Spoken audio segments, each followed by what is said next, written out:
Hello, people, and welcome to, for once, a loss. A loss, and we're coming back to review said loss. It's been a while since that's been the case. Full panel in, all the boys. I mean, we've heard the transfer rumors for George, so don't worry, he is staying here. But we are going to talk about this game. But for me, I mean, the City stuff has made everything a bit better, hasn't it? So, but first, let's get to it. How are we, guys? Everyone good? I'm good, man. I'm good. I'm not too bad. Yeah, no, it's been some exciting news. But ultimately, we're gonna stay here before anyone gets all worried about it. Like, doesn't really change what we're doing here. In terms of the game, I'm totally fine with it. I think the one thing that I was really upset about, though, and I will say, is I don't like how we were outworked. I don't like how the press got kind of done on us for the first time. And when you have a look really at things, I feel as though that this was the first time that we didn't deserve to win in the entire season, really.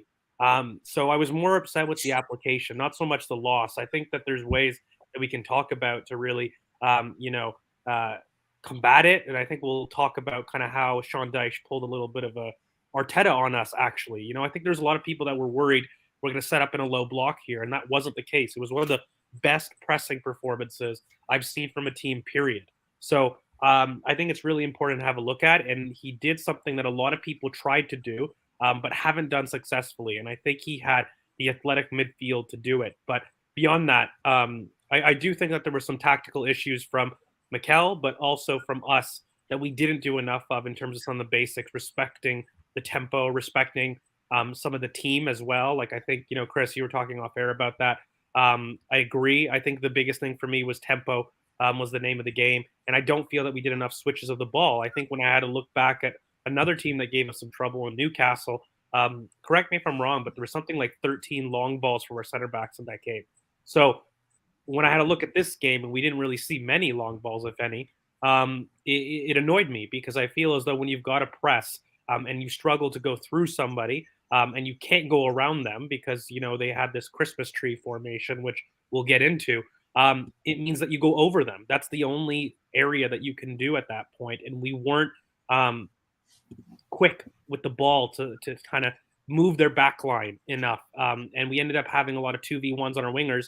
And Martinelli was really susceptible to that, actually, more so than Bukayo Saka. We moved a slightly little bit better on the right hand side, but still, Martinelli was left isolated as well as Bukayo, and there was regular 2v1s because we weren't moving the ball quick enough and they were receiving it in areas that they just didn't prefer. So um, I'm not worried generally, but I'm just annoyed at the performance for sure. Yeah, me personally, I'm always like good after. I think it was a good wake up call for the players because I think a lot of them were arrogant, complacent throughout the game. Obviously, they set a better tempo, and I'm not worried about this impact in the future because one, barely any teams in the league can replicate that type of midfield. Barely any teams having a striker like Dominic Calvert-Lewin that can dominate our centre backs indoors or dominate any of our defenders indoors the way they did. And not many have a Iwobi and McNeil on the wings to double up on our wingers. So it's not a thing that can be replicated consistently for the next 18 games for me to be worried about. But the complacency within our players can be replicated for the next 18 games. That I think has to change. And George was speaking about the long balls. The centre backs attempted 10 less um, versus Everton compared to Newcastle. Gabriel attempted zero um, versus Newcastle. So I think there's a lot of things we could have changed. Obviously, you don't have to change the complete tactical outlook of the team. It's not like oh my God, we're done. It's the fourth time we've dropped points in 20 games. So if if you have a crisis at this point, then I don't know This isn't a crisis, what though, you is can it? do. One loss. Like it's not really a crisis, I would say. And given the fact that four of our next six are at home as well, I think George was talking about it earlier. Um, he was talking about, I mean, this was off air, talking about how we kind of need that energy boost. It feels like there's a bit of a taper in the team where it's kind of just the energy levels have just been we're just grinding out wins a bit. But for me, the main thing is before we get into the lineups and everything, the main thing was that I think the main problem which is what I feared going into the game, is that we kind of let Goodison get to us a little bit. I feel like there was a bit our decision making, especially in that second half with Zinchenko a bit. There was a lot of forcing of the tempo when there was no need to do that. I also feel like we didn't use our wide areas well enough. We didn't force the 2v2s where we were and leaving our wingers in 2v1s, and we didn't really have an overlap on either side for our wingers at times. I mean, White tried at times, but it wasn't really looking like it was a game where you could go, okay, calm, we'll just spread the ball wide, get the cutbacks, get the crosses, and try and create chances. We weren't doing that. And we let Michalenko and we let Coleman really, go to town on our wingers. All of these we'll get into, but for me, I think that's the major point of this game. And I feel like if we're going to keep doing, and I tweeted about this, about how how I feel like the Trossard Tierney dynamic off the bench should have. I think if you're going to bring Trossard on, you've got to bring Tierney in as well, because you've got to have that wide option. You can't just keep pushing your goal threats wide when you need to get them into the box, attacking the box, especially when you're chasing a game. So I don't know what you guys thought about that before, but I wanted to have just a quick discussion on that, about the substitutions before we get into the nitty gritty of the things. What did you guys? Well, really quickly, I mean, I know that, look, a lot of people are going to be concerned with this because they're looking at a pattern of play about how to stop us. And to be fair, if you were attempting to stop Arsenal, we've talked quite a bit about it being either a 4-4-2 or a 4-5-1 block would be the way to do it in terms of struggling to try to stop the central progression, but then rely on quick springing wingers to really meet you with intensity and match that press. That's something that you had to do. So it was actually a tactic that I had been expecting for quite a while. But when I talked about things that we needed in order to really break that down, what you do need is somebody that's able to receive under pressure, turn, and really change the tempo quick. Your gas pedalers, which I've talked a lot about on the show here. And who comes to mind with that? It's, Gabriel Jesus and Emile Smith-Rowe would have been phenomenal in this. And, because we didn't have those players available, it made it for a lot tougher to do. But namely, the way that Gabriel Jesus would drop in deep, particularly against Bournemouth. If you guys remember, Scott Parker had this exact same tactic. He just didn't have the players to execute it. The only thing is as well is it also gives you an over-the-top ball as well. Like we can completely bypass their block entirely with Gabriel Jesus. We didn't really. You mentioned before the long balls. I feel like especially from Ramsdale, we could really just go, screw everything, just toss Gabriel Jesus and let him compete. I'll be honest, mate. I don't know if he's necessary for that. I feel like we lacked a little bit of intuitive part on that ourselves. Like we had Gabriel Martinelli and Bukayo Saka that could have done it a lot more. I agree with you, though, because what he offers, Gabriel Jesus, and we'll talk about it in the press. I don't want to give too much away, but he should have. Eddie Nketiah needed to be a lot closer. Eddie is definitely a channel runner. He's a type of 9 that stays in between the 18-yard box. He's going to run between there. He'll move people and he will go into channels. But the thing is, he won't drop to the level of the midfield, which is maybe what we kind of needed because Martin Odegaard and Granit Xhaka were both marked by players in the midfield. And actually matching us up in midfield meant that they didn't really get on the ball. And so what you basically had was both of them as kind of pylons, not being able to move. And we would work around in a very big U shape, which would only get to Martinelli very late or Bukayo Saka late. And so you ended up going back and recycling the ball. And what we really needed to do was have kind of our striker drop in deep to create an overload on one side, whether that was the right or the left. And then you would have been able to add a second body. And then you weren't basically asking only Bukayo Saka to beat 3 people. You basically would match up Everton and create actually a numerical overload because as soon as Gabriel Jesus drops in from the back line, you're dragging their center backs and you're moving their defensive line. That's all that was needed, really. It was just far too easy for people to plug and play, and they were able to go kind of into their spots. But in terms of the subs, just to keep and answer your question just really quickly, the Trossard thing, I did want him to come a little bit earlier. I felt that this wasn't the game for Martinelli, particularly in this way where the midfield would have been blocked and what you were looking at was essentially no space. And so if we weren't going to do balls over the top and you were looking to add somebody in the inside, I would have much rather had kind of Trossard where we found Granit Xhaka, and I would have much rather found Granit Xhaka deeper if he wasn't going to be making those runs. Because again, I don't think that Granit Xhaka had his best game. It's the first time I'm going to say that this season. I think he really struggled. I didn't really see enough of that on the timeline. He was very static, and he was delaying the ball pass out to Martinelli as well. So that was something that he struggled with. And then, of course, Ben White, for me, wasn't quick off the mark, so he wasn't releasing the ball quick enough himself.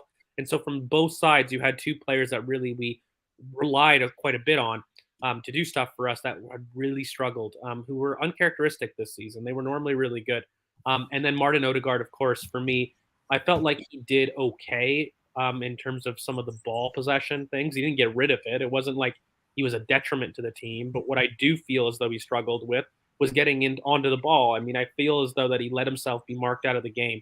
And what I would have preferred was him to move more into zone 14 areas as opposed to his traditional buildup in the back right. You know, if you're not receiving the ball and you see that the space is there, put yourself in between the center back line to really give them an option. Because I feel as though what happened is he ended up just sitting behind either if it was Onana or Doucouré, one of the two. He was getting man marked by Onana as well. Like he wasn't mobile enough in those areas to really attack the central zones where the space was. He was just sort of, I think he got out-dueled by Onana yesterday and really didn't really. I think she shut it a little bit. And this is someone who I've said has been great this season, but if you don't have one of your two eights making those underlapping runs, you're not stretching the defense and you're not really pushing players out of position to really, create space for your Sakas or your Martinellis. Well, so these are the problems we faced. There's a bit of that, but Curran, mate, like this kind of ties into Tony's point about people can do these jobs, but they need to be told. I don't think they should be. They need to recognize those problems on the pitch and basically ask what the game is asking of you, because we know the tactical plan. We know this. We know how we want to play. So the biggest thing for me and the differences between the two, again, I need to see that individual movement from Martin Odegaard if I'm being marked in to move more into the central spaces. If I know that they've got an extra man on the sides, it doesn't make sense to drop deep into the deep progression zones. Put myself right in between the center backs. Tell Eddie to drop a little bit deeper. And I think he can do it. We saw it at Goodison Park in 2021 when Eddie had one of his standout performances. Of course, yeah. Well, he can do it for sure. So he can do it.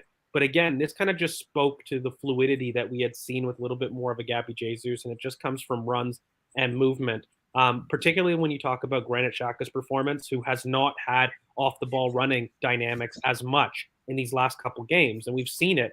Everybody's become just a little bit more predictable. And it's not necessarily Eddie's fault because he's not playing poorly, but just the way that he's playing in terms of occupying center backs on the last line and not going in and out between the wide spaces means that people are staying in their position so that we don't lack players. And I think the best thing to do is to get into screenshots really to talk about this, because it's really tough without really getting into it. So, for example, and it's not so much a YOLO of the plan, Tony. It very much is the plan, because you find Zinchenko isn't always deep. There were times, when we faced other positions where he's high and wide. It's about understanding where that movement goes. So if you ask somebody to kind of come in deep or go a little bit high, people will fill in other areas because we understand where the gaps are. And there's mid-game adjustments as well.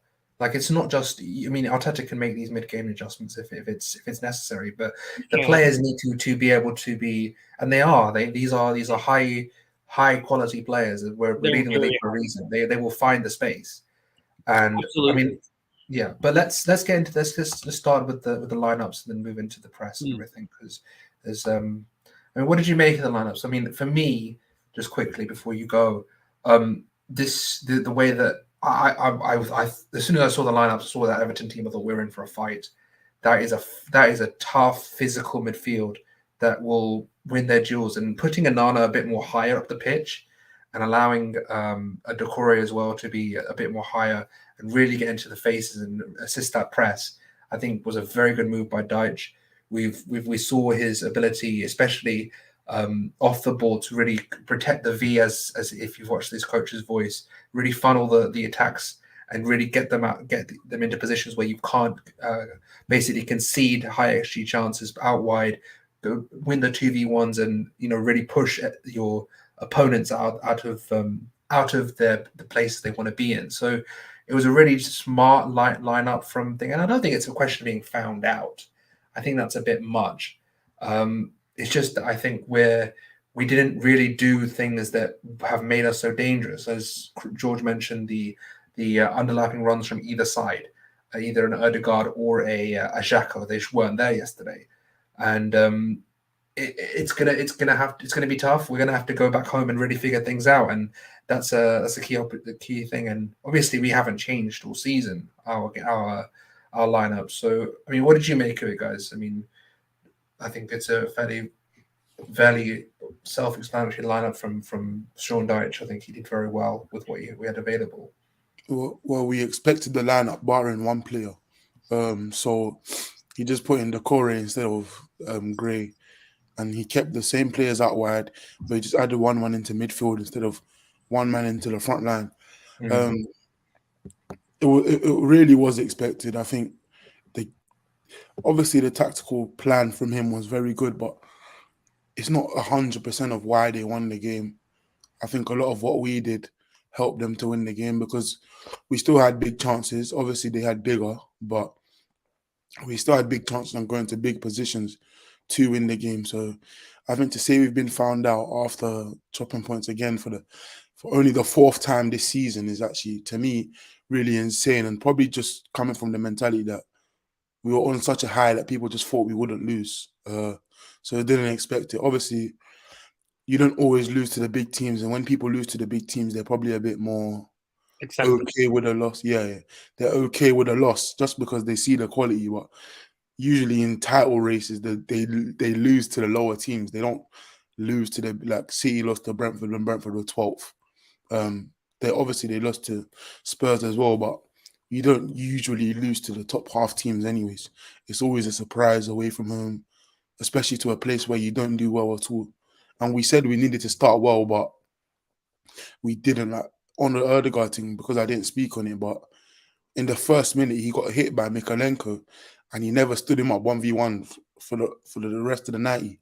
Like stuff like that affects a player like that. And obviously we always used to say that he's poor away from home, and it hasn't been as bad this season, but stuff like that really affects a player like that. And I think a lot of why we lost was obviously mentality and complacency and stuff like that. But I think they got the crowd up as well. I was mentioning in the preview, the crowd were minor changes, and we win that game really. So, well, for me, I just quickly, the main thing for me, and I'm going to keep emphasizing this, is the lack of off-ball running. I think that's the main thing for me. The inability to find space either out wide. And I'm gonna mention this again. I really do feel like a Tierney sub at like 75 minutes changes the game, because we had no one in the wide left channel that can attack the box or put a cross in. It was just sort of Trossard trying to hit, not being close enough to the box. Where you want him in the box, attacking the goal, getting into positions where he can manipulate the ball and get a shot off, and he wasn't getting those positions. So I just think that we weren't finding space enough. Well, he was forced not into because of the structure. And again, like I want to critique it here because there are some tactical issues that happened. And I agree there is no perfect coach, but let's get into it because we've been beating around the bush in terms of what it is. And so I'm gonna just pop up kind of what Everton had in terms of a press. And when we talk about kind of maybe stuff that Martin Odegaard can do, I chose this specific photo because I wanted him in these positions a lot more, and we did not find him in these positions for enough in the game, and we just needed him to make that darting run in between the fullback and the center back. And he's waving it with his hand, but we need a quick switch from this point. We have drawn in Everton ball side. And you can really see kind of that 4-5-1 really clearly. I hope everyone can see the back line in a 4. And here you have this back 3 with Iwobi dropping in deep. And what would happen is the opposite winger would drop in deep to form that 3 of the Christmas tree, opposite to the ball side. So it was Iwobi on this side, but Dwight McNeil would do the exact same thing if the ball was on the right and Ben White had the ball. But from here, what you basically got is no central progression. And so what you're having is Eddie Nketiah is kind of on his own right now, man marked by 2 center backs, and there's a huge hole where Granit Xhaka should be, and that's where the referee is. And so right now you have people stepping on, each other's toes. And namely, Zinchenko, I thought he was really high in the first half. But you need to find an Arsenal player where that referee is. That is far too much of a big space, and there's no options right now. Everyone's in a U, and no one is showing for the ball. This is what I meant about them there being a very slow tempo to the match, and you basically get it into a situation where the wingers receive it quite late. Another kind of picture to just show that real Christmas tree once again. This time, Dwight McNeil is kind of on the left hand side, and you can see again the opposite ball side winger joins the bottom of the Christmas tree, and you've got a 4-3-2-1 instance over here. But again, Granit Xhaka is in a slightly better case now. But the only issue is Alex Iwobi is very smartly right tight to Granit Xhaka. So what we needed right now was a quick ball out to Martinelli, and we need him 1v1. Here, we delayed. We did not give the ball quick enough. And this is once again an instance of us being a little bit pedantic on the ball and not making quick early switches and moving this back line because it's far too easy with no central progression possible in this scenario. And look, credit to Sean Dyche, but again, this is stuff that we need to do a little bit quicker because there is going to be space in behind. And I kind of talked about it earlier in the pod. If you cannot go through a team, i.e., have a look over here, there is no possibility for us to enter through that Christmas tree. If you can't go around a team, which we were struggling quite a bit to do, then you need to go over a team, which just means sending a ball over the top to really stretch that back line and make them move. And so when you have a look about whether or not there was some space in behind, this is kind of some of the stuff that we're talking about. You need to find the out ball, and the out ball could be a simple ball over the top. We need Granit Xhaka not looking to drop deep. He actually should be a little bit higher, forcing and making a run, which he was doing a little bit earlier in the season, and he wasn't quite doing right now, to allow kind of Gabriel Martinelli to come inside. That rotation is what Gabriel Jesus gives you. And we find that Eddie Nketiah in this match is just a little bit too much between the 18-yard box, and you see he's never off one of the center backs. He's always in the center there. We needed him to kind of drop in with Granit Xhaka on that side. Or if it was the ball on the right, you need to drop in with Martin Odegaard and create an overload there. There's just far too much space, and you can almost drop a 15 diameter circle where there should be an Arsenal player next to Granit Xhaka over here. And so you can kind of see this a little bit more clearly again, this time on the right. So when we're building very similarly, you can see Everton have a very aggressive press right now. So the ball side winger is going to step to our fullback nice and high. And one of the midfielders in that three is free, able to jump. And they still have an extra man so that they can man mark Martin Odegaard, who is kind of the opposition 8 on that side. Or if it was the ball on the left, they still had Alex Iwobi, for example, to mark Granit Xhaka. Now, we needed Eddie Nketiah to be he needs to be an option again where the referee is. That's where we needed him. We didn't need him on the last shoulder. We needed an option in the middle of the park a little bit more. And so when you don't get that option and you don't go over the top, what you end up getting is this situation, which was Bukayo Saka doubled up by 2 or 3 men quite often. And once again, guys, where is the nearest Arsenal player? Non-existent. And so when you have a look at it, absolutely, like when you talk about quicker being the tempo, it's just about making sure that we're gas pedaling our possession so that we're not making it easy for the opposition to stay in shape. Okay, movement is what kills defensive blocks, and this is kind of the reason why we really struggle to open them up. And so I really do think that beyond just a brilliant structure, we made some very basic errors kind of in possession that we don't normally do. We needed to up the tempo a bit more. We needed to up the movement a little bit more and the fluidity. And you kind of would see that we would have been a lot better off if we had done these things a bit sooner. But this is kind of the breakdown of what I see in the press about really something we didn't do. And for once, we had an opposition team that outworked us, which is not something that we could do really. But yeah, guys, I don't know. I wanted to hand it over to you two if you saw anything different in terms of kind of some of the press. The only thing that I did want to mention, lastly, before I go to you guys, actually, is you can kind of see in the middle of the press when we had Granit Xhaka, or not Granit Xhaka, sorry, Thomas Partey and Zinchenko, who were the two that were operating. Once Thomas Partey received, it was an immediate trigger for one of the opposition midfield to really step up to whether it was Zinchenko or Martin Odegaard, whoever was the second person dropping in for our 3-2-5 was immediately pressed. so that we could go and return. What I felt like we needed was to maybe add a 3-1-6 build up. So don't keep somebody in build up deep like that.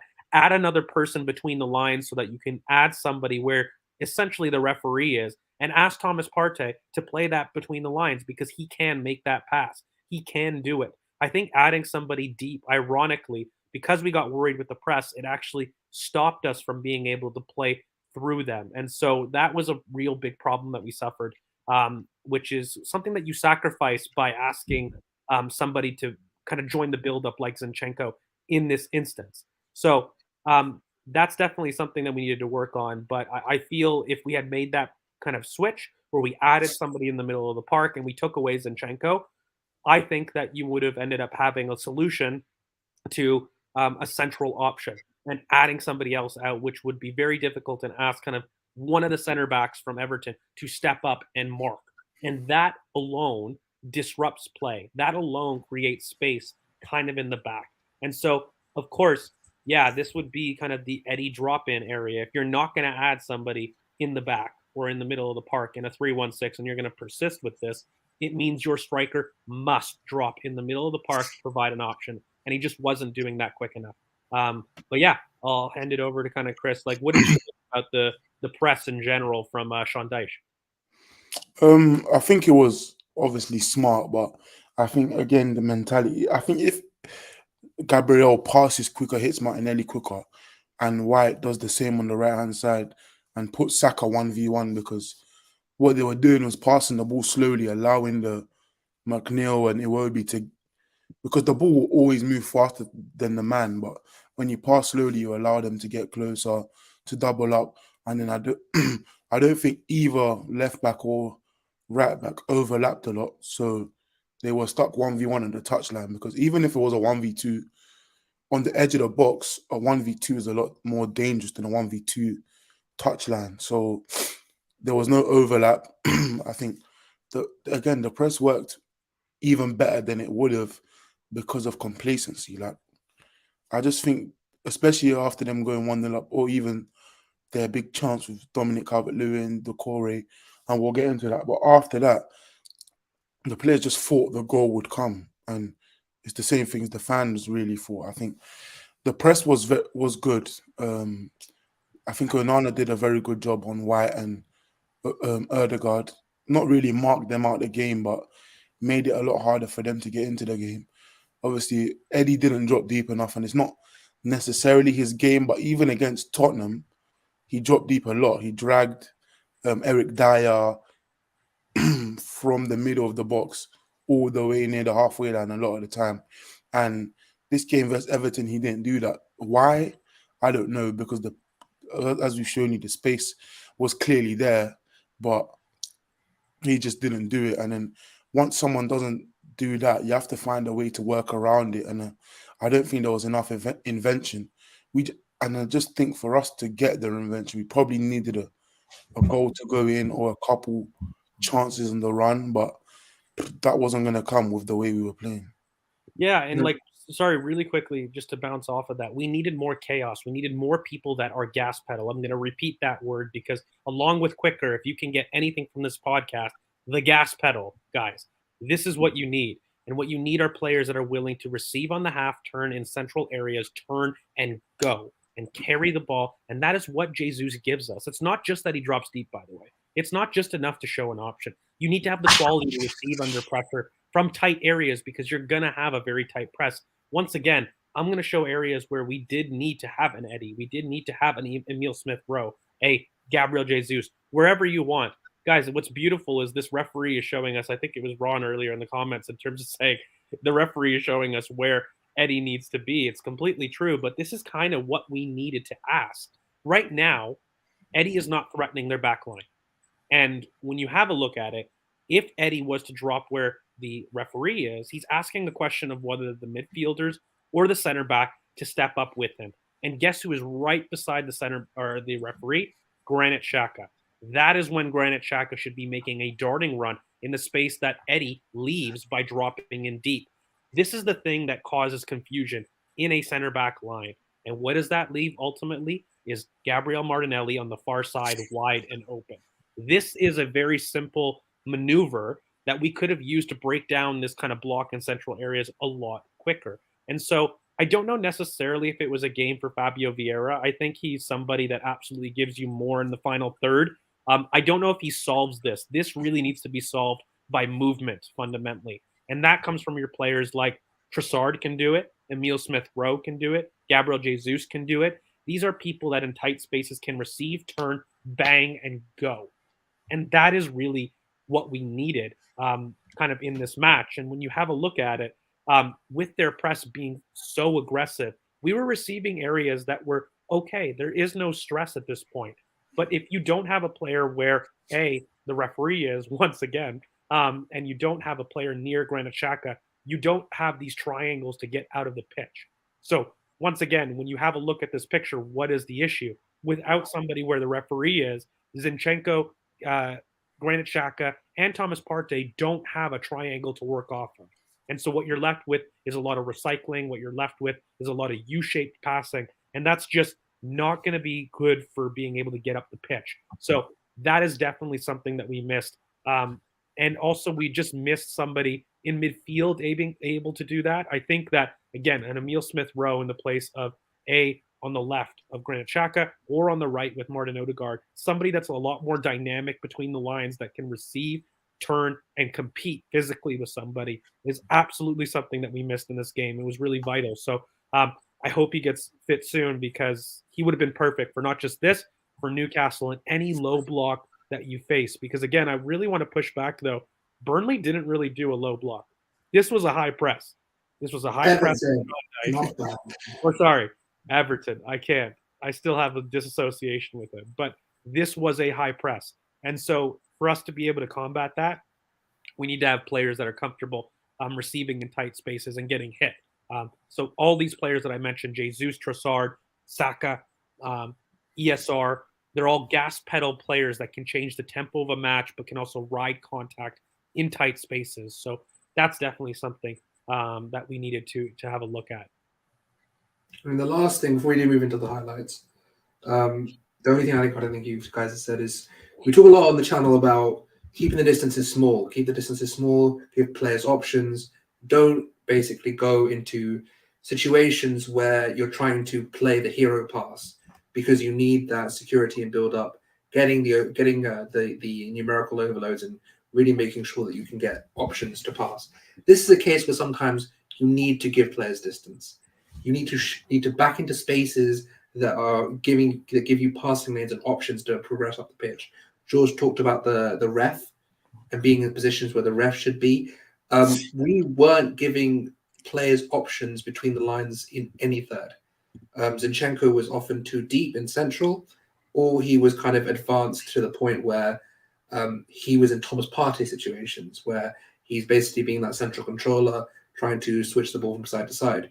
It wasn't a case where he was, being in zones where, it gives Partey an option. Sometimes, I was watching Javi today, and he was saying you need to sometimes you need to know where your teammates are on the pitch, so you can give them the space to express themselves on the ball and express how they operate. And that was the case with this. We weren't giving players space to provide options for them. We were stepping on each other's toes a lot, and really getting into situations where it was easy to be robbed because they did have the Onanas and the Decores to really chase us down and really make sure that they can get the ball back. And that's why their press was so, succinct and very much on point. But yeah, which one do you want to go? Which someone pull up the next one because I'm not sure exactly where we left off. The first, yeah, there we are. Yeah, here we go. So George, you made these, so that's why I'm struggling. So explain what you've pulled up here. So this Go ahead, Chris. I'll do it. So this was probably the first big chance of the game. Was the Eddie chance? White here plays a long ball, and it was one of the only times in the game where we got Saka 1v1 with Mykolenko on the edge of the box rather than touchline. And Mykolenko was Sorry, Chris, did you just go back and repeat that? What was the one thing that we did that gave us our first chance in the match? Oh yeah, we put Saka 1v1 and how do we do that?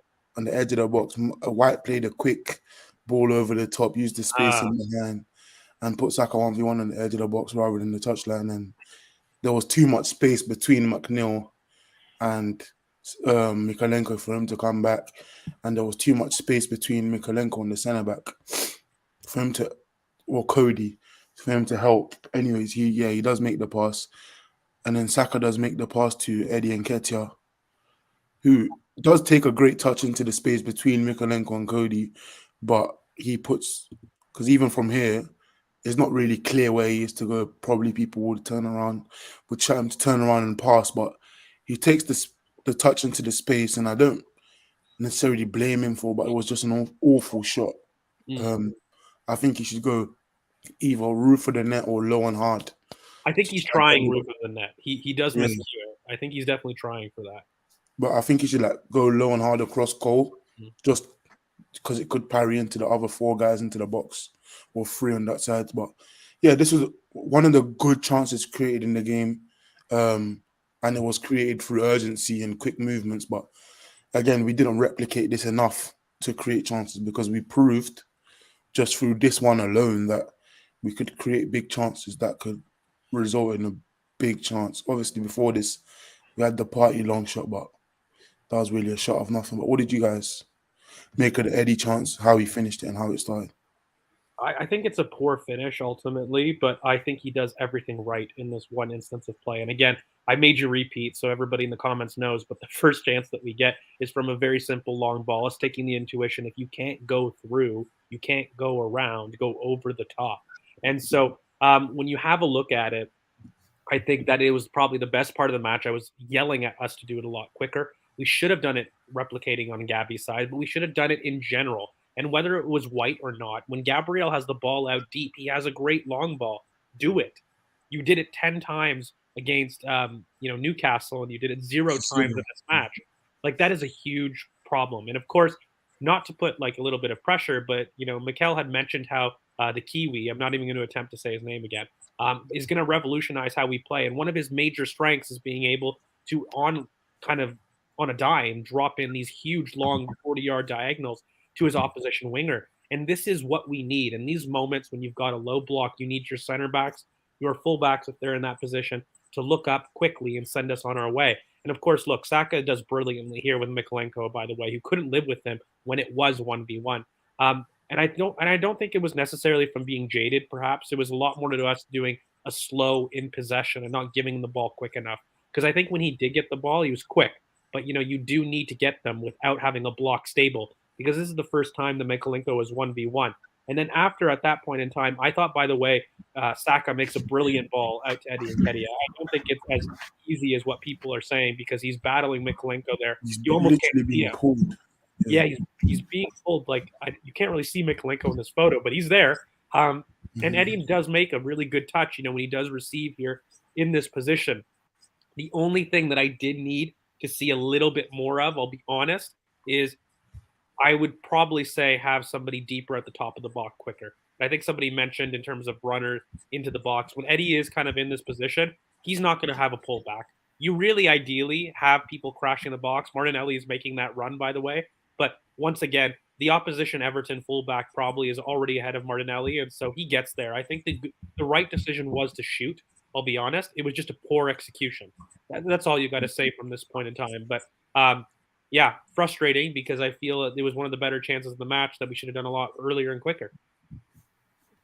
Yeah, I mean, look, the main thing for me is what Chris mentioned about pulling it across. I think that's got to be something you do. You've got to pull it across in this situation, because even if you miss, as Chris also mentioned, it can lead to a chance for someone else. So, but yeah, I understand what he was going for. It felt like he was trying to do the Saka versus Brighton, that just stick it in that corner, give the. Sorry, second. Saka goal versus Leeds. Leeds, thank you. Sorry, thank you very much. Where he was trying to basically put it up in the roof of the net, and then that was what he was trying. So let's go on to the next one. So, if we look at what happened with the after that game, what did you make of the going into the actual first half in general before we get into the next one? Well, I think the start of the half, like the first minute, we Saka was doubled up. We got a throw in. He got doubled up again, and he fated to go inside past the Erdegaard, and White overlapped, and that gave me positivity for the start of the game. And then Erdegaard just got bang hit by Mikalenko, foul, and we didn't see that movement of the rest of the game. Like it was after that minute, I was just so optimistic going into the game. I was like, "Oh, we could get something here because this 2v2 of Saka inside.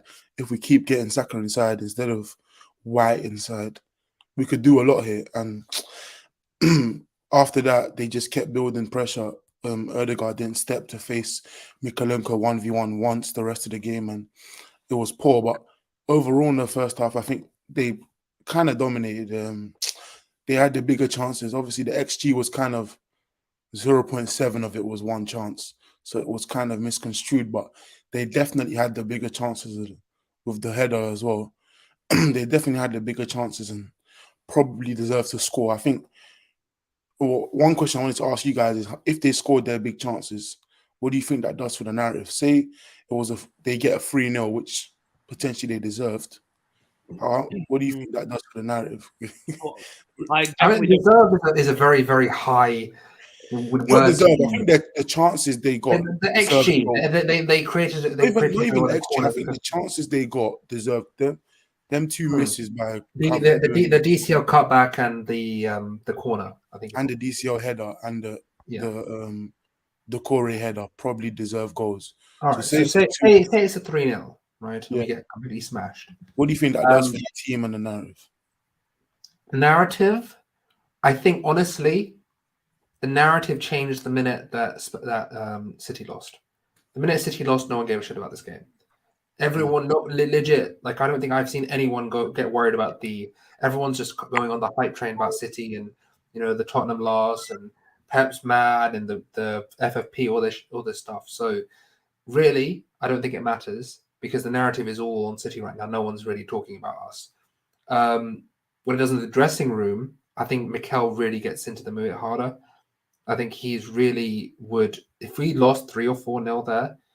I don't think it's I don't think it's kumbaya. Let's tell them how much they love him. You know what I mean? It's like it's very much get your ass in training. we're fixing this. This is a not a good performance, and you need to fix up and I think it will be in any case because the corners. I think Nicolas Jova is going to have a word. I think we got done by these deep corners, and I think there'll be a lot of training on them in practice because that was not well defended. And obviously, we were talking about the distances and the how we got out the press. This is not how we should be playing. So, yeah, I think that in terms of narrative and in terms of what the coaching and the squad will be thinking. I mean, you saw Saliba's comments afterwards where he was talking about how Mikel was just like, you got out fought. And that's when I made the title. That's why I made the title because I think we lost in this fight. They came to fight and we did not want to fight. So I think that's the main thing you need to take away from this. Yeah, no, I don't know. I definitely don't agree with deserve necessarily. They definitely had chances in terms of going in clear. For example, the Doucouré chance, it looks horrible, but also it's pretty far out. I'll be honest with you. Even with a guided header, he would do well to score from there. I think the Dominic Calvert-Lewin pullback definitely deserved a goal. That was excellent movement and a really good piece of play. But fundamentally, it kind of spoke almost to White's lazy is the wrong word, but his lack of intensity. I think throughout the entire match because on all of those, what's the weak point? Let's say is that cross, that McNeil out cross, and that cut back from that side. So I just felt like he needed a little bit more intensity, both in possession but out of possession. White, and that's why he struggled to have like a very good game in this match. To be honest with you, but no, I don't think they necessarily deserve for narrative. Look, narrative only exists if City would take advantage of it. I think.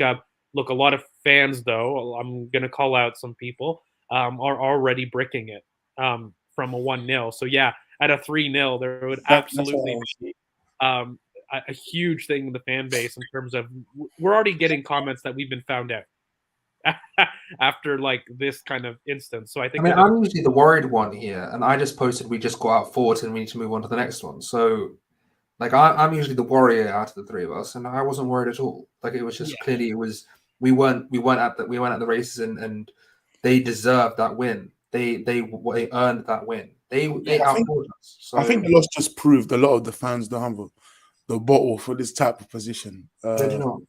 The mentality regarding the team hasn't changed after 20 games and probably won't change for them until game week 35.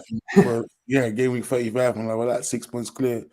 Or if we get to like game week 32 and more, you're I feel if we get past the Chelsea game, I mean, this is a bit off topic, but if we get past the Chelsea game and we're still top, that's maybe they'll start to like stop doubting. But that's just, anyways, I just think it's annoying for them. But anyways, next chance, which speaks to the complacency I thought of the team and the laziness and the lack of urgency. So White here makes a lazy pass, and obviously it doesn't look like a hard pass to make, but he taps it with the outside of his boot, and Onana beats Ødegaard to the ball. And here we're chasing back, and from here it probably looks like Ødegaard has a slight advantage, but it's a very big physical mismatch, and he just couldn't keep up. And he does take the touch, and the Ødegaard is still ahead, but I just wanted to show the separation he created, because it was a mismatch, and it should be White really chasing. But no one should have been chasing because we had the ball, but it should have been White matching up with Onana there. But anyways, Onana just runs into the box, squares it, and the DCL miss happens. His boot the bottom of his boot touches it, and it goes wide. But what did you make of this chance? Because for me, it was really laziness and then a mismatch. Ødegaard couldn't laziness, I think, is the best way to put it. Like, you seriously, if you're not tracking back in this situation, you're at the halfway line, you lose the ball, that's fine. Things happen, mistakes happen, but you got to make sure that it doesn't lead. I mean, it leads to a cutback, which is literally one of the best opportunities you can produce in this game. So you've got to be on your bike, chase your man down. Don't make sure you get goal side, and make sure that you win your duel. Well, it comes down to intensity. Like I was talking just before this, it's almost as though we had something to line it up. But White had a poor game, right? Like, let's not get around it. And I think it's a lazy pass, but ultimately, I think the one thing that annoys me, Chris, here is like when you have this kind of a screenshot here, we've got bodies in the box. So when I talk about the cutback maybe deserving a goal, from a defensive point of view, we are not outnumbered here. This purely is excellent play by Dominic Calvert-Lewin to get away from Gabriel, who's wrong side, by the way. And Saliba doesn't do enough to notice what's behind him as well, right? From this position, we should be very comfortable stopping play. But again, it kind of comes down to, firstly, once Ben White doesn't track back here and he leaves kind of Martin Ødegaard to do his thing, you've got Ben crashing the box in an area that we don't really need him. And for him, he probably thinks it's all good. We've got it covered. We've got two men there, and he should be right. But ultimately, Dominic Calvert-Lewin misses the ball. I do think that Saliba probably needs to have a little bit of a look back. I don't like the fact that the ball got across the face of goal, period. But Gabriel's wrong side. Yeah, he shouldn't be allowed to do that. But also Gabriel's wrong side of his marker here. So a couple different defensive mistakes, again, in the breakdown to this. But I think fundamentally the annoying part is it comes a lot higher up the pitch. So it isn't just and no, definitely not pace. Ben White's one of the fastest players in the league, like period. Yeah. He eats up 40 yards inside seconds, and we've seen it for him offensively this season. So I definitely don't think it was a pace issue, and this was pretty early in the match, so it's not a fatigue. Yeah, it was like the first 30, 20 minutes, but yeah. It was created. What I didn't like, it was that it wasn't created out of pressure or it was a mistake. Yeah, it wasn't created out of being pressured or anything. It was just a poor pass that went behind Ødegaard, who was moving forward, wanted to take it into stride. And White has been in a poor run. Again, though, the one thing I want to say is, and it's quite clear, like if you go back one, right? If you go back to the where is it? The one with the Yeah, this one. So yeah, no, sorry, this one. Basically, when they're losing the ball and when it's in possession, when we're in possession, you're not finding players coming short. It's all only in transition that players are starting to move. Like you're not seeing when he has when basically we have the ability to form those passes. It's a poor pass, but why are we pushing it wide in that situation? Why are we not getting it through the lines? Why is there no? There's only one option there. It's you've got to make sure that you're not. I mean, it's complacency. It's complacency and a lack of effort off the ball. So I just think that that's as much as the key words are tempo, quicker, gas pedal. You've got to talk about complacency and off the ball running at times. It just wasn't there, and yeah, that's the main thing. I think White was even, obviously we're going to move on, but White was even the only one lazy here because White makes it to the box before him. For sure. Yeah, so Partey should have done better there, but yeah, I think lucky they didn't score from that because he probably scores that another 8 times out of 10. But yeah, they had another big chance soon after the Doucouré miss. Came from a long ball by Michael Keane. As you can see, we're very deep here. Mm-hmm. We're like everyone's in the first half of our box. We're very deep here. Calvert-Lewin beats White to the header. McNeil takes a touch, puts a great cross, and I thought Gabriel just lets Doucouré run straight across him. Free header. Gabriel, I think, probably didn't judge the ball well at all and just very bad anticipation. But you can't get your run blinds. You can't get your you can't let your runner be blindside and then run past you. You've got to be aware. You've got to be looking around. You've got to scan for these these late runs. You can't just be exactly in this position here before the ball goes in. You've got to be aware. His body positioning is good. He should be aware that there's a runner coming, and if once he turns, he needs to be aware of that and be on his toes, and he wasn't. And yeah, So it was to me it was yeah, he did slip. He did slip, of course. Of course, he slipped. Poor header, I think it was a very poor header wide. That was the first bounce. But what did you guys make of it? I just wanted to show how bad the header was. Well, what did you guys make of this chance? Because I think he should have put that on target at least. For sure. I mean, getting it on target's one thing, but the one thing that I'm annoyed with is Everton were doing what I felt that we should have done at the beginning of the match. So I'm just going to go back here. This switch is what we didn't do to move people. And this is kind of the thing that frustrated me more than anything. I think, yeah, Gabriel slipped, so I'm not really annoyed with the Gabriel part in this. I think at this point in time, McNeil has a lot of space. And between Ben White and Bukayo Saka, they weren't able to deal with that cross, which wasn't anything special, but the intensity down that side was lacking.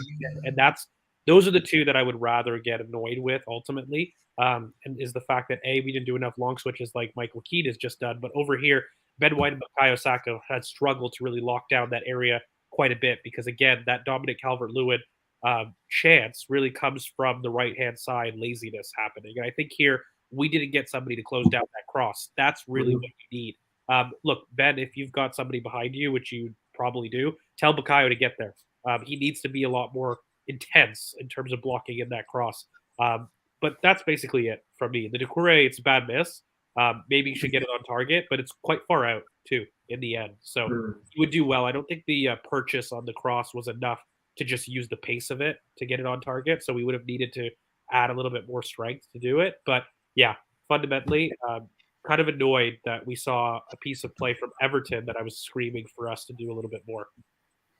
Yeah, and I just think, again, another big chance they wasted. But we move on to the next one, which was really a throw-in, a 1-2, and a very good cross, actually, from Zinchenko and a volley into the bottom corner, and it was blocked on the line. What did you make of this? Because this was probably actually a very good chance, very good connection from Saka, and really a chance out of nothing. There was no build-up play, just a quick throw-in and a great cross. What did you make of this? Well, good cross. But what did you make of this Saka chance? Because it was, again, one of our biggest of the game. It just shows his confidence. He's got the confidence just to hit that. And when you've got someone of that quality, he's put it on target, and you can't really ask more of him to do. What more you can do with that? And he's done well. We got unlucky that someone was on the line, and you move on. Yeah, so simple. Yeah. The next chance, because that being one of our biggest chance of the games and one of the biggest ways we created is actually just screams to how poor we were in the forward areas, anyways. But again, Calvert-Lewin wins another area ball. This was from another long switch. Who was it this time? Cody, I think it was. Yeah, Cody. Another big switch. Calvert-Lewin wins the ball, brings it down to Iwobi, who plays a through ball to Coleman. And I just showed this because I wanted to show you where Martinelli was in comparison to Coleman. And Iwobi takes 2 touches and Coleman is completely gone past Martinelli, obviously. It was a good cross here, Calvert-Lewin header. And I just want to show you where he put it as well. But what did you make of this? Because, again, it's kind of similar, really similar to what they did in the left-hand side. Calvert-Lewin wins the header, one touch. I don't think that's coincidence though. I think that's a set play they've ran, and it just shows that what we've been saying, all three of us in the past about Dominic's ability inside the box to get into headers and really be attacking that 6-yard box. He's very good at it, and he's very good at getting his head on the ball and really taking advantage of mismatches, which he did here. I mean, it's not really a mismatch with Gabriel, but the point is his ability to move out of the shadow of Gabriel and really get, you can see the distance. There's a couple of yards there, well, a yard there, I would say, to really, find some space and get his head on the ball. So very good forward play from Dominic Calvert-Lewin, and where we didn't get anything from it, thankfully. Yeah, look, it's excellent. It's excellent movement between the boxes. I felt that Dominic Calvert-Lewin had a great game. Of course, everybody knows thoughts on him. He was somebody that moved our center backs quite well. And what I don't want to happen is I actually think Gabriel had the best performance of our center backs between the two of them, who were both probably fairly good in this match. I think they were one of the only two that could basically hold their heads up high here.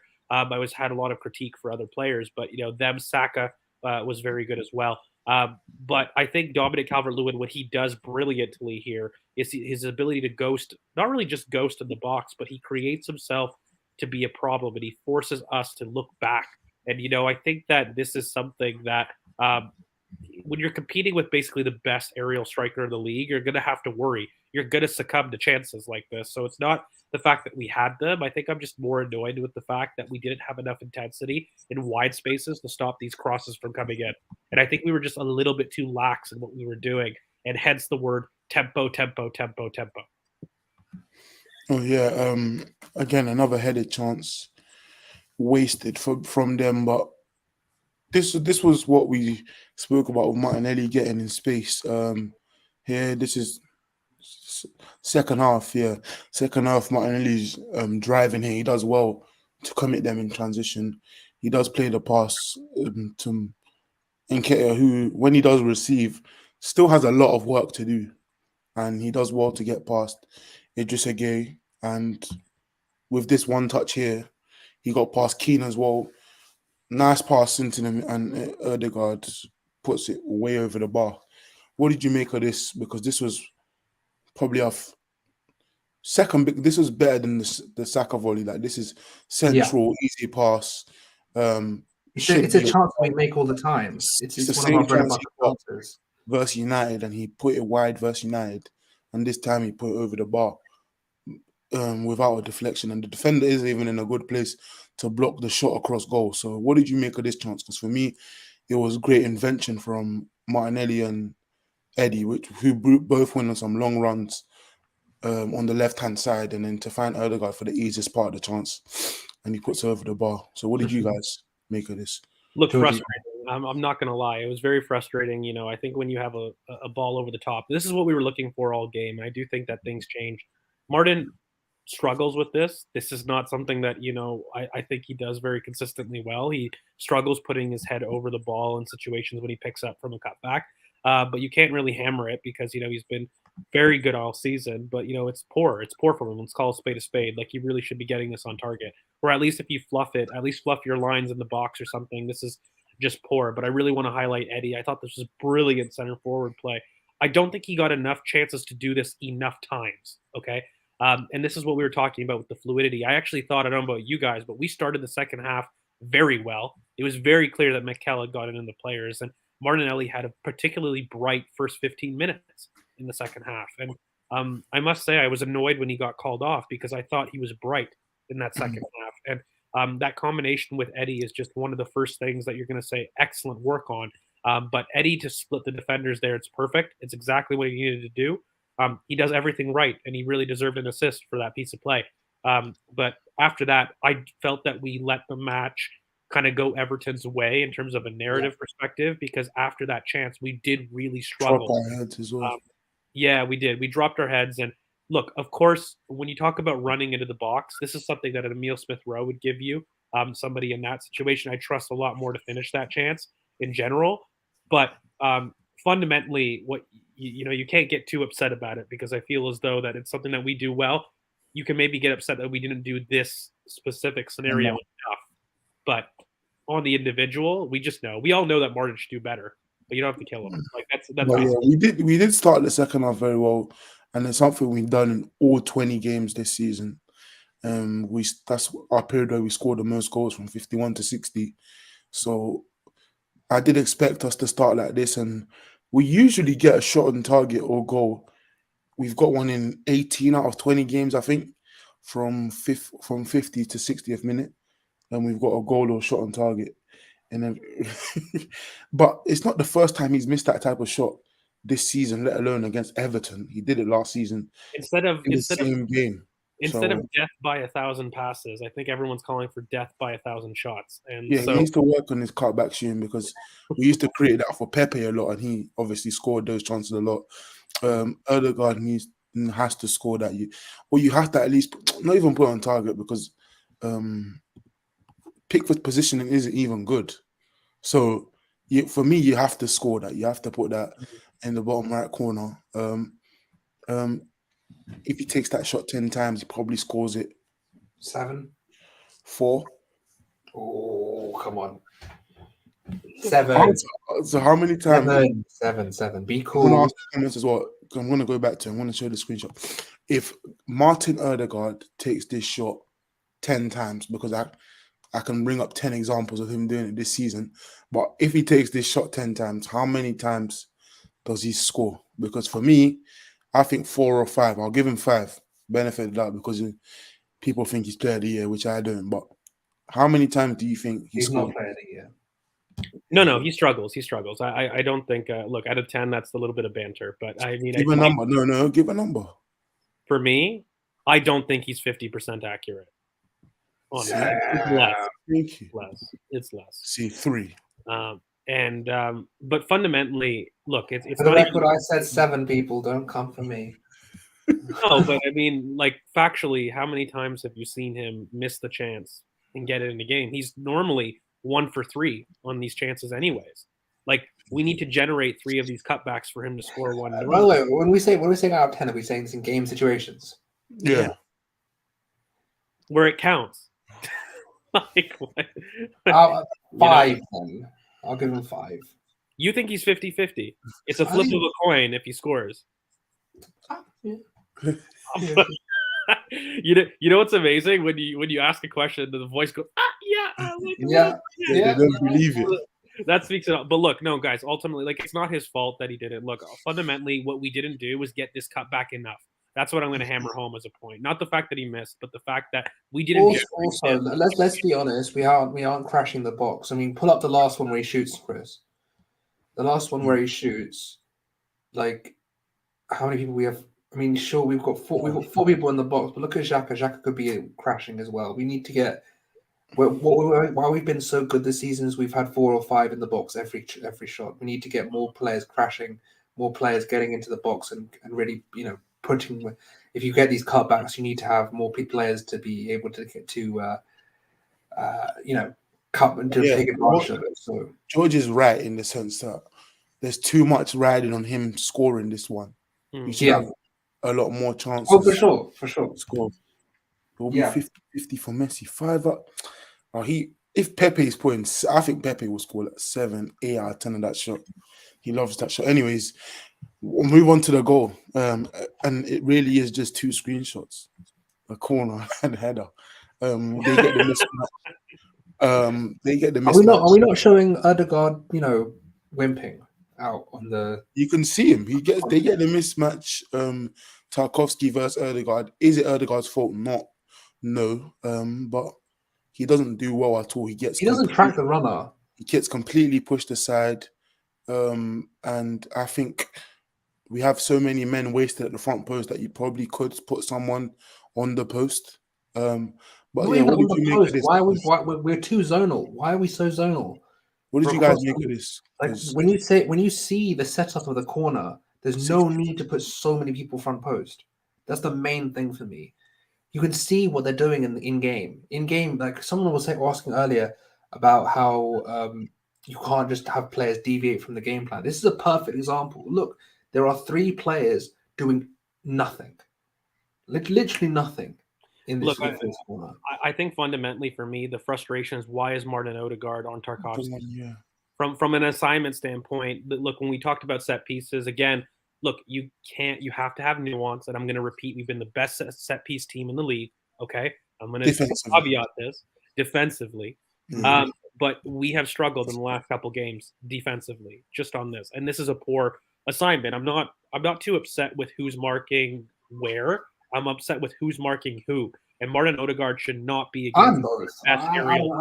For me, I'm with both you can see what they're doing. I think, look, the whole point is they're going back post. This is not the first corner they had. If you have 3 or 4 corners all going back post, and you go, okay, calm, we're going to put 2 players because we need to cover the zones. I'll put someone back post. Get someone to cover the zone. Here, let me make it very, very clear for everybody. Granit Xhaka, where he is, should be where Martin Odegaard is. Correct. Or White.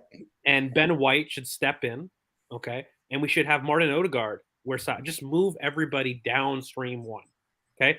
Because it is a little bit of a mix between a zonal and a man marking. And what you do is you man mark the people in the 6-yard box, but outside the 6-yard box, you operate in a zonal fashion. That way you can stop any counters or a trick routine coming off a corner for a shot. That's what you do. We've actually talked about this with Nicholas Jover in the past, that it is a mix between both. But when you're defending kind of the front post like this, okay, even Zinchenko, guys, have a look. Like, that's a mismatch. Zinchenko's poor aerially. I would switch those ones that are kind of iffy aerially and have them switched at the moment. Because, look, Eddie Nketiah is very good off corners. Ben White's very good aerially. Xhaka's decent aerially. You've got people right now in the back, and Martin Odegaard and Zinchenko, who are fairly poor. Yeah, and that's going to be – and by the way, guys, this is back post routine was something that we struggled with all game. It wasn't just this. It was in the first half. It was in the second half. It was one of the biggest things was their set piece routine, and the back post attacking was something that we were predecessing the entire game. And I just feel as though I think Nicholas Jover should have been a little bit more in tune with this, especially at halftime, and said, listen, watch the back post routine. And I think that if anything, Aaron Ramsdale – himself. Some people wanted to criticize him. I think it's tough to come out like that. I don't think there's too many men. There's too many exactly. men. He's gonna spill it. He's gonna be the United game again. Not even spilling. He could just miss the ball because there's so many men. He could cause a foul. I just think one. Both is the case. I mean, if he crashes into someone and then spills it, or he completely misses it, both are. But yeah, he needs to be front post. He needs to be on his near post and making sure that he tries to get it in, and he didn't manage to keep it out on this occasion. I don't think it's a Ramsdale. I think it's the marking. Partey wasn't on the pitch for this. I forgot that Jorginho was on the pitch. Jorginho was on the pitch. Well, he literally just came on. No, but even with a Jorginho, guys, like fundamentally, you shouldn't be having one of the worst midfielders in your team who's very poor aerially being the back post. Typically, look, coaches hands on heart. You get your best people back post and near post. That's it, right? Like that's what you need. Those are the most dangerous areas on a set piece kind of pitch in general. So that's the frustrating part from this perspective. But look, ultimately, do you guys want to talk about the Mope challenge quickly? I don't think there's much in it. I don't care about it, I'll be honest. For me, like, we can talk about it, but look, he was trying to get somebody sent off all game. I hate Neil Mope just as much as I hate Tyrone Mings. Like, I hope somebody hits him and he rolls his ankle. Nothing too serious, like a grade 1. just I want a really annoying ankle injury. A 7 to 10 day. No, you know when you hit your elbow and you hit the nerve and it's so painful. I hope he gets that every day for the rest of his life. I do not like that, man. But look, from the challenge, I will say it's a foul on Gabriel. I don't know where this idea that it's not a foul on Gabriel, because when you have a look at it, he's going in and he's leading with his studs and with his foot. Anywhere else on the pitch, guys, it's a foul and it's in the box. So it wasn't a case of Gabriel buying a foul or anything, but these are called 50-50. I think it should have gone to VAR, and I do think that we're wrong. It did go to VAR, and they thought it was a 50-50. No, but properly, Curran. It was dismissed by VAR. Everything goes to VAR, but it was dismissed. I think it should have gone to VAR, and VAR should have said, have a look. Because if VAR says have a look, they're giving it. You know that, right? Yeah, exactly. And they should, because he's leading. There we go. Just say it should have been given. I did. 50-50. Were you deaf? I did. I said it should have been given, but I've seen it not given, so it's not something to get kind of upset about. He's leading with his foot. It's not shoulder to shoulder. It's shoulder to shoulder when you're not leading with kind of your foot in that instance. So for me, look, you could have done it, but yeah, I really don't like that, man. So yeah, we didn't have much after their goal. We had a Trossard shot on target. We had a couple pop shots from the edge of the box, but really, and they had us in transition really. But yeah, I don't think we did well in moments. I think they had a lot of bigger moments. I think in transition we were poor both ways. There was a lack of urgency.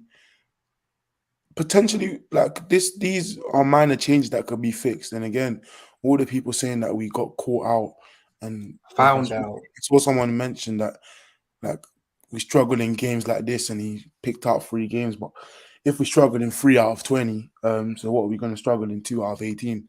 2 out of the next 18. I trust me, I'd love that. I'd love for us to only struggle in 2 out of the next 18.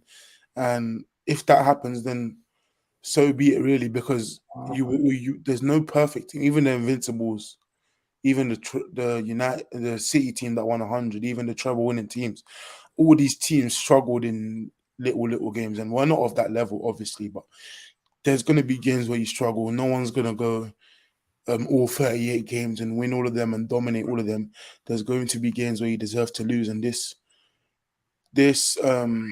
game plan from Everton matched with our mentality and our laziness and our complacency and our lack of urgency going into the game is a perfect mix for a loss. Like, there's not much better mix we could get for a loss against a team like Everton with physical monsters. Like, I don't think anyone in the comments could even name another team which could replicate what they did, bar just saying loosely. But teams that have the outlets and the players in midfield and the wingers to do. Newcastle, they have athletes in midfield. Newcastle do. Yeah, Newcastle, but who else? That's just one. But yeah, overall, I think it's a very fixable mistake. Obviously, I think it was a pen, but do I think we deserve to leave the game with a draw? No. But do I think everything is about what you deserve? No. So we probably should have got the pen. 1-1. They try force forward, and with Trossard and that on the pitch, we could get a winner. You never know, but that's why the refs have to give what's given. But it was a deserved loss, I think. Like, on the balance of play, definitely a deserved loss, but it's very fixable. It's not the end of the world. And if being 5 points clear with 2 losses, 2 draws, and 16 wins is the end of the world, then fucking hell, I don't know what we were last season or the season before. I mean, last season we were on, I think, 35 or 39 points, something like that. But I do let it go to George to sign off and with his final thoughts. Just quickly, that this is not that big a deal. It's a shitty loss. It's a shitty place to go, and it's a shitty loss. And sometimes you just got to roll with it. You got to roll with these kind of punches. You got done by a Sean Dyche team on a new manager bounce. It happens. Like, it's a game where you really, if we won that game, I don't see anyone stopping us. Like, do you like a new manager, Sean Dyche bounce? Even the loss, I don't see anyone. Like, I don't feel like we got. I don't feel like players. I feel like players were complacent. I don't feel like players didn't were outclassed or outmatched. We got, as I mentioned in the It title, wasn't a skill thing. It was about us not respecting the fundamentals. To really we didn't fight. This there was- wasn't again. We fought and we weren't being sort of we weren't being savvy enough in the middle of the pitch. We really weren't allowing ourselves to really let our technicians shine and let our ball strikers do their thing. So what it yeah. is it's us being out tempoed, Yeah. outworked, and I kind of mentioned in the last part of our tweet here, kind of in the review, and we were. And so, look, does this mean that this is what we're going to see from the team from now on? No, literally every other opponent we've outworked, and the 2 times that we dropped points, alternatively, to this, we didn't really deserve to. This was kind of just the first time I felt the opposition. You got to hold your hands up and applaud Everton and applaud Sean Dyche for not just executing a game plan, but having his players do that for 90 minutes takes extreme focus. There was not a time when Everton relented. There was not a time when they weren't on their assignments, and that was to a man. And I just thought it was brilliant. So I'm going to give praise to Sean Dyche for that. Am I worried? No. Fundamentally, you're going to get worried if you see these performances 3 on the bounce, let's say. Then, yeah, sure, we can get worried because in a title race, you don't have room to kind of make up 3 or 4 games. But in a one-off game, no, absolutely not. It really carries no weight. And particularly when City lose and you don't drop points and you're in the same position that you were prior to the game, then factually it carries. With one more week done. With one more game week done, if factually you're in a better position. In the end, that's fine. And really quickly, Michael, on this, it's complete hogwash. I've been telling people in group chats continuously, Ethan Nwaneri isn't legal to sign until March on his birthday. So the idea that he hasn't signed or hasn't committed is false. He is legally unallowed to sign until March. I've even had these arguments with Curran off air. Like, even if you could want him to sign and he was able to, it's illegal to. He can't do it till March. So yeah, he's not 16. My whole thing, and this is the last thing we'll say before we do head off, is George and Chris are much more optimistic than I am. I've been hurt too many times by this football club when it comes to transfers and contracts and things like this. And I will see it, and I will believe it when I see it. I think even if he goes, like, to me, who cares, isn't it? Miles is better for me anyway. Honestly, obviously, I prefer Miles in the first place. We're going to talk about these another time, but if he goes, which again, he's not 16, he's still doing his GCSE. So if he goes, who cares? Legit. We have a bit much bigger. Obviously, people will care about because they saw him start. Come on, versus Brentford, youngest player ever. But at the same token, if you're the only thing I will say in that is in the club's favor is you look at clubs like Chelsea and you see what's happening with Amari. You look at City with what's going on with them, and you don't really know. Like, why would you not want to go to a club that has a clear progression to the first team? I mean, it's shown that it believes in the youngsters. Current, this is not just you telling me. I'm saying the same thing. No, I just don't trust this club not to fumble. I just don't. But like, I don't think it's a fumble. It's not. You know what I mean, Chris? Look, fundamentally, when you have a look at it, this is a boy that just saw what Amari did going to Chelsea and what the effects of that could do. This is a boy that is looking at a project right now that is the youngest in the league, that has the most proof, by the way, and like evidence of integrating youth domestically. That's a huge thing, by the way. Chelsea's recruits, even though they have a huge youth system, have a hugely poor record of domestic integration of the first team. But beyond that, even with Manchester City, when you have a look at it, they also have a very poor record of domestic integration into their first team. Arsenal are the ones with the best record of that. So if you're going to look at soft factor-wise, that's the case. And once again, I'm going to say, guys, he can't legally sign till March. So anybody saying stories that he can or he's thinking or he's decided is completely wrong. He can't even legally sign until March. So ignore all of that noise until March. And by the way, I do think that we're going to have very good news, especially on Miles Lewis-Skelly, who has signed a professional deal. But look, fundamentally, we've got a lot of stuff. We'll talk about maybe a review in terms of the U18s and the U21s because we do that at the beginning of the year, but we'll definitely maybe have an update for people kind of mid-season. We can talk about some loans. But guys, this has been a long one. We're approaching 1 hour, 20 minutes. We hope you guys enjoyed that breakdown of Everton. Again, guys, nobody freaking out, please, because we tried to adequately criticize where we could. But fundamentally, this is a match that we really put behind us, okay? As Curran said earlier in the match, what William Saliba said was, look, it was poor. We were poor. We accept it. and let's move on from it. So we've got to focus really on Brentford coming up over the weekend, and of course they're coming home. And I think we've got what, 5 is the next 4 home games, lads? Just 4 out of 6.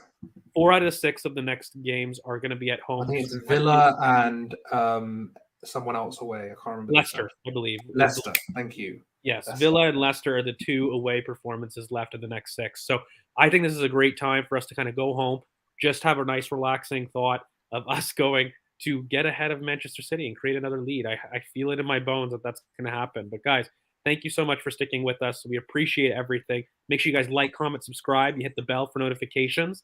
So you know when, in fact, we do upload. All our socials are down here. I'm at GeorgeV_AFC. You got Chris at CKFTBL. And, of course, Curran at BoP. Before everybody goes, if you guys could just drop a like on the video, that really helps the channel. We will appreciate that. And we're going to be here, see you guys for the next one. We're going to have a preview up of Brentford sometime later in the week, probably Friday. So have a look for that, guys. So thank you so much. And we're going to sign off. Have a good one, everybody. Peace. Peace.